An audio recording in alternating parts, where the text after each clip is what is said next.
Welcome back. In our continuing round, it seems, of a Get to Meet the Provincial Leaders. Today, we are joined by Parti Québecois leader Paul St-Pierre Plamondon, who has graciously decided to give us some of his time and answer questions from you as well.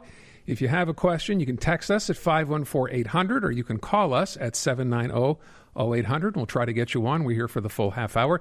Mr. Plamondon, first of all, thanks for being here. It's very much appreciated. Thank you.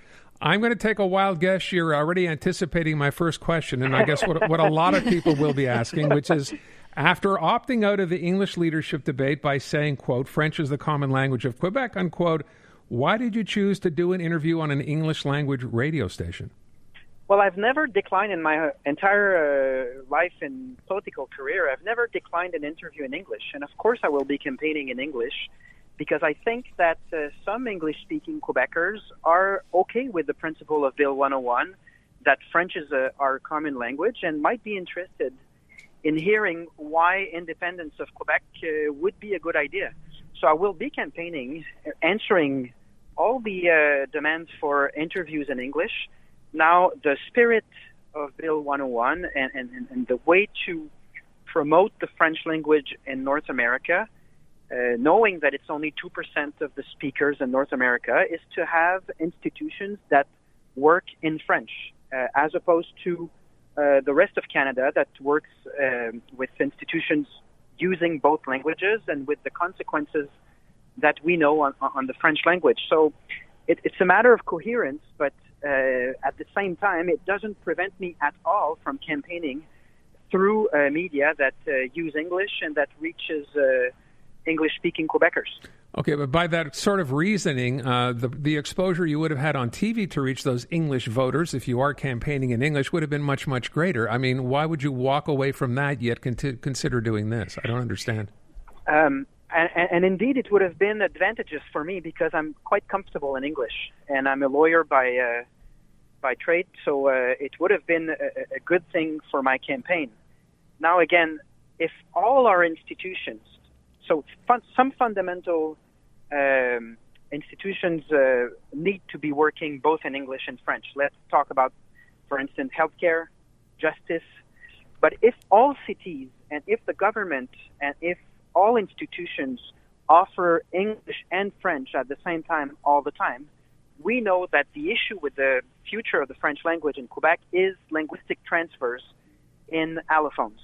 We know that about one allophone out of two will choose English over time, and that's because there's little incentive or not enough incentive to learn the official and common language. So the spirit of Bill 101 as enacted by René Lévesque and Camille Lorrain, it is that some meeting points, some institutions, they work in French, in the official language, and that it's normal, as we see it in the United States and Italy and Denmark, political debates are held in the national language, and it's expected.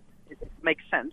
And I think the vast majority of Anglophones are not only comfortable following a debate in French, but they're okay with the principle that French is the common language. I'm going to guess, though, that if Francois Legault had not opted out of the English leadership debate, you wouldn't have either. Is that accurate? No, I had taken that undertaking during the race, the PQ race. That you would not do an English leadership debate. Exactly. I had already said that. Okay. I agree with you that we can take in, what's happening in a French debate, and we understand that French is the common language, but we still like to be spoken to. They are almost 1 million of us. I'd like to know how you feel about Francois Legault stealing your line because initially he had said he was too busy to participate in the debate, so he would only do them in French, and now he seems to have changed his tune and he's stolen your line about he's not doing it because French is the common language. Well, you might agree or disagree with my point of view on that take, but bottom line, at least I think you can give me that I was very honest and straightforward as to my reasons. I think nobody in Quebec, whether French-speaking or English-speaking, believes that the Premier was honest when he said that it was a question of a busy schedule. Nobody believes that. So now after that, I have no control on how he decides to spin this one, but I don't think it's very credible when he says that he lacks time during a campaign. It doesn't make any sense. Okay, let me ask you this. You brought up the idea of separation a minute ago. I think it's been fairly well established. I think you'd agree that the idea of separation or sovereignty really is no longer an issue as far as most Quebecers are concerned. So with that in mind, Does that make your party's future rather somewhat challenging? Because what else do you have to offer? Well, I think we have to separate the facts from the wishes. The fact is, in a recent poll, 40% of Quebecers were in favor of independence, and it reaches 52% if we talk of sovereignty association. And so to say that there's no interest for that idea, I think is not accurate factually, and it's up to us to put forward that project, a project through which we will not have to demand the $6 billion that are missing in our health system. We will have power over culture, immigration. We will stop making two different tax reports, making just one. We will have international representation. So it's a beneficial project for everyone, and it's a matter also of continuing a very logic and a very justified project that was founded by René Lévesque and put forward by many other leaders. I think a lot of Quebecers are still interested in that society project. Yeah, I mean, take issue with it's beneficial we've seen those for numbers everyone. too. Yeah, I'm sorry? I would just ask this. I mean, if that's if those numbers are, as you quoted, accurate, and I've heard numbers that are much, much lower than that, but even though that would still not get you elected as a government, those numbers below 50%. I mean, even though, of course, François Legault won with much less than that last time around. Besides sovereignty, besides separation, M. Plamondon, what is it that the PQ is offering? So, of course, we want a strengthening of the promotion of the French language, a strengthening of the rules governing the environment and fighting climate change. I think what we've seen from the CAQ government is, from all experts, very insufficient. And then there's a few social issues. Parti Québecois has, most of the time, 9 out of 10 has been a social democrat government. So we are very worried about our elderly citizens. We think that they should have services at home. We think that they should be able to participate more. In the same way that we're worried about kids who have nowhere to go in terms of CPE, in terms of services before the primary school. So the model of CPE for us is a success, and it should be guaranteed that each kid has access to a space, a place in a CPE. It's a good model for development, and it is less costly than, let's say, the kindergarten for 4 years old that the CAQ government has put forward. So we will go with a few social issues that are very important for the well-being of the population. Well, one issue that you've put forward recently is to freeze gas prices at $1.60. People love this idea, but we got a lot of questions about, is it actually feasible? Is it possible? And how would it work? Well, of course, we have no impact on the value of the barrel of petroleum. That's an international price. Mm-hmm. Now, what we have jurisdiction over is the margin of profit by the transformation of oil on our territory and by the selling of gas at the pump. And unfortunately, we're facing a cartel. And that cartel is fixing the prices, is making an enormous amount of money, and it creates poverty with Quebecers. So in case of monopoly, we've seen it with Hydro-Québec. The government can use the Régie de l'Énergie and decide to examine what profit margin is acceptable. And right now, it is not acceptable. When the margin for the refinery process is 49 cents instead of 9 cents 10 years ago, something's wrong. And yes, we have the power as a government to oversee that profit and to say, you are an oligopoly, and we will make sure that you don't make profits that create poverty. So there is something we can do, and I disagree with the current government, who is printing money from our taxes, from our public funds. So when we receive a check of $500, we need to remind ourselves that that money will transit a few seconds in our pockets and go straight in the pockets of multinationals, of petroleum multinationals. So at some point, we need to regulate those enormous profits, $150 billion in Canada only, for those multinationals. Montreal Now with Aaron Rand and Natasha Hall. CJAD 800. So we are on with PQ leader Paul St. Pierre Plamondon. Just before we get to your calls, Monsieur Plamondon, you know, of course, there's been a lot of angst lately for Anglophones and allophones over Bill 96 and the change of services for Anglos in this bill, if it passes in its current form. My understanding is you, the Parti Québecois, don't think it's tough enough. Why? Because we think that CJEPs should... there should be an application of Bill 101 to CJEPs. Doesn't change much for Anglophones who have the rights to continue their English education. However, for Francophones and allophones, who are the vast majority of the clientele in English-speaking CJEPs, we think that, as we see it elsewhere in other countries, pre-university studies should be held in the national language. There is a strengthening that we can also see for federal-owned companies. There's a few measures that we would see in the bill that is not there currently, and those are some issues that will be debated during the next election. All right, let's go to the phone. As promised, we have some questions for you. Peter, go ahead. You're on with Paul St. Pierre Plamondon. Hi, Mr. Plamondon. I have a question for you. As you notice in society, a lot of distrust now exists between citizens and politicians because they have that feeling, well, what's right for you is not right for us kind of thinking. So that being said, we've all known that a lot of the Quebec PQ separatist politicians, Marois, Parizeau, Bouchard, Legault, have had their children extremely well taught in English, some of them sent to the United States, others to Ontario. You yourself are extremely well versed in English. Yet when elected and on their campaign, you try and restrict access to the English schools, as you just mentioned now, and you keep saying it won't affect English, but we all know that it's more and more and more bringing down English so that the eventual goal is not only separation, but French and only French in Quebec. That's not true. Well, it is true because we continuously see year after year, because of these policies, more English schools are closing, less people can go to English school. It's becoming harder. The hospitals with Quebec, Legault's new bill, that doctors are forced to talk in French.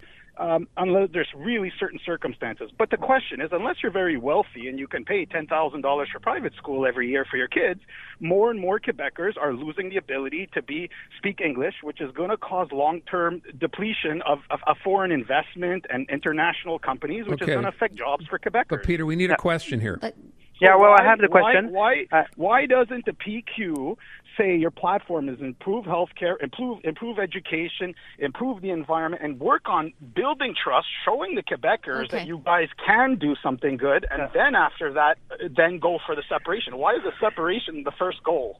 Okay, many things. First of all, about my education at Oxford University. I did my CJEP in French. Didn't prevent me from anything. And when Pauline Marois tried to promote the French language and her English was not very good, people would say that it's because she's ignorant and she doesn't know to speak English. So you understand that whether or not I would speak good English, there would be a criticism of our will to have French as the common language. And now I need to reinstate, Bill 101 applying to CJEP doesn't change anything to the right of English-speaking Quebecers to continue their CJEP in English. That's not what it is about. It is about French-speaking students who are very keen on going to English-speaking CJEPs, allophones who have a choice between the French and the English language over time. And when we're seeing this statistic decline of the French language in the region of Montreal, it is because of linguistic transfers. And those transfers are connected to the language of education. So it's not abnormal to say we will protect the rights of English-speaking Quebecers to continue their education in English. That is not a problem at all. But we will make sure that, as we see elsewhere in the world, pre-university education is held in the national language because it promotes a national language that is not very stable, that is not very strong. So we have to be careful to make a generalization that the goal is to speak French only. And I am speaking English right now. As I mentioned, I've never declined a single interview in English. And we need to have that conversation of what is a reasonable measure and what is not reasonable. And that's what we're having right now. Let's go to our second call before we run out of time. Frank is on the line. Frank, what's your question for Monsieur Plamondon? Well, my question is that I speak 3 languages. I was born in Quebec. I'm of Italian origin. And I find it strange that they always come up with this story that, you have to protect their culture and all that. I find it strange that if they really want to protect their culture, especially, say, Montreal, Laval, we are the ones that we're not bilingual in businesses, whatever. This was this whole story. Why don't they just make it law that anybody that has business and deals with the public has to be bilingual? This way you protect both sides. And then at the same time, their language is protected, and you don't have to stir all this stuff every year. I mean, it's always a story with we don't speak French. We all speak French. Mr. Plamondon? Well, it's the approach that has been taken in the rest of Canada. Institutionalized bilingualism. It's to say that if everybody learns both languages, everybody's happy. What happens over time, and we've seen it in the declining proportion of francophones in every single province in the rest of Canada, what happens over time in the public service in Ottawa, because it's supposed to be bilingual, is that English imposes itself as the only common language. And that's why in the 70s, the Parti Québecois came up with Bill 101. If you say officially that everybody's bilingual, what you see 30 years later is that English has more appeal and is learned, whereas French is not learned, and then there's only one common language imposing itself. And it's exactly what we've seen in the public service in Ottawa. It's supposed to be bilingual, as you mentioned. The reality is totally different. It's only in English. It starts with good morning, everyone, bonjour tout le monde. But then everything is in English because the vast majority of workers actually don't master French language because they have no incentive to learn it. And that's the spirit or the reason behind Bill 101. Okay. And that's why we're having once every 10, 15 years a conversation about where we're at and what we should do to have the French language as a common language. We have time for one more call. Dennis is on the line. Dennis, go ahead. What's your question for Mr. Plamondon? Hello, Mr. Plamondon. Thanks for making yourself available for such a question period.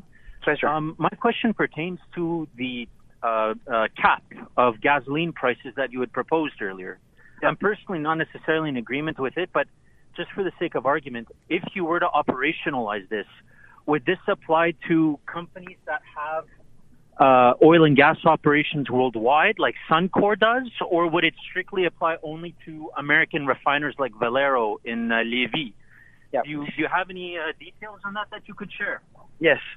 So as I mentioned, you can't do anything about the price of the barrel. And it's unfortunate because it's also a cartel, but there's nothing we can do about it.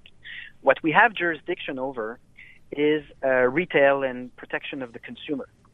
And as a government, Régie de l'Énergie has jurisdiction to oversee what profit is being made on the territory of Quebec, which includes the refineries and the retail of the gas. And that examination, we've done it, for instance, for Hydro-Québec, who's also a monopoly. And then you can set for a limited period of time. It's important that I repeat, it's an emergency measure. I don't think we should do that all the time. But as an emergency measure, if inflation is everywhere and people are not capable of paying their bills, at some point we need to react and tell those companies, you are in a situation of an oligopoly. Your margins are way too high.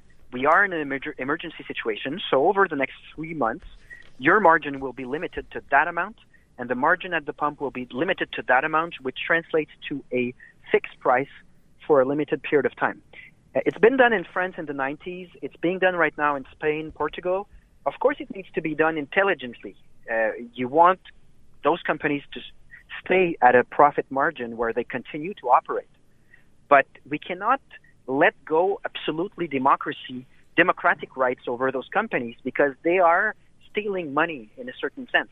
They're profiting from their oligopoly, from their cartel position, and families are facing poverty. So we need to be doing something, and it's been done in other parts of the world, notably in Europe. All right, just before we let you go, Mr. Plamondon, I did want to ask you one thing with relating to education, and that is, do you think it's beneficial or not for Francophones to be bilingual?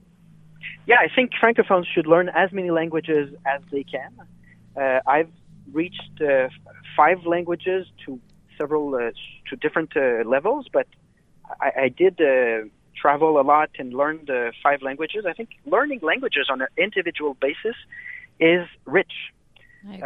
What's challenging is to keep a common language, the French language, in a North America environment where we see that the culture scene through YouTube, Netflix, we see that the globalized environment really favors English. So the question is how to keep the cultural diversity and the linguistic diversity that Quebec represents in the world. And it's a difficult topic. And I think we should get the habit of having conversations and talk about what's a reasonable measure, what is problematic. Okay. And that's why I will never refuse an interview. And I'm glad to take questions, and will render myself available during the campaign. Appreciate that. At the same time, do you understand why Anglophones, and I can add allophones to that, feel somewhat marginalized by what's in Bill 96 right now?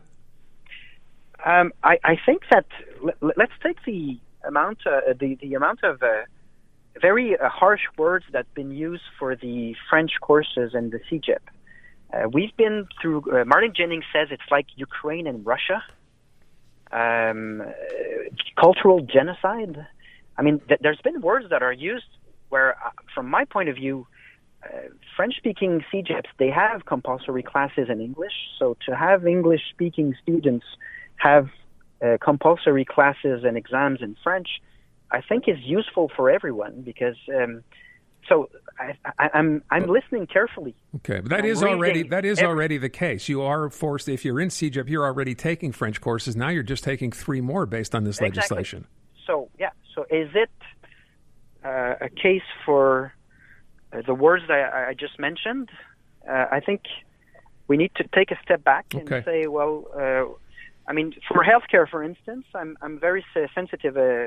I'm listening to the importance of making sure that everyone can be served in a language that they master. That's obvious. So let's take it step by step and make sure that the channel of communication is open. And we've done that before, and there are demographic changes that poses challenges, but it's not. I think we're capable of finding solutions. So that's why I will be campaigning in all English-speaking media. Okay. Mr. Plamondon, I thank you so much for your time this afternoon. We very much do appreciate it. Thanks again. My pleasure.